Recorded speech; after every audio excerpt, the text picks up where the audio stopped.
Welcome to Not Milk Never Milk. Subscribe if you're lactose intolerant. In this video, I will show you how to make Caesar salad pizza. First, begin with a pre-baked pizza crust, about 12 inches in diameter, to save time. Next, spread a thin, even layer of garlic butter across the entire surface of the crust.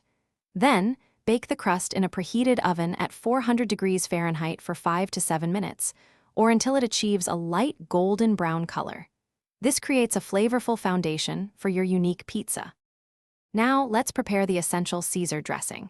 In a medium bowl, whisk together 1/2 cup of mayonnaise, 1/4 cup of grated Parmesan cheese, and 2 tablespoons of fresh lemon juice.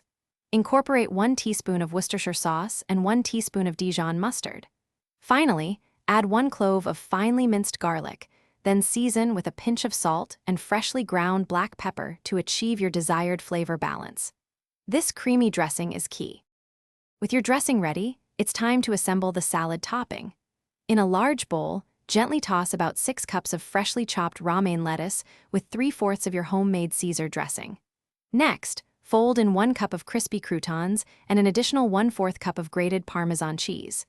Ensure all the ingredients are thoroughly and evenly coated, creating a vibrant and flavorful salad mixture. This forms the fresh, cool topping. For the grand finale, carefully spoon the freshly dressed Caesar salad mixture onto your warm, golden brown pizza crust.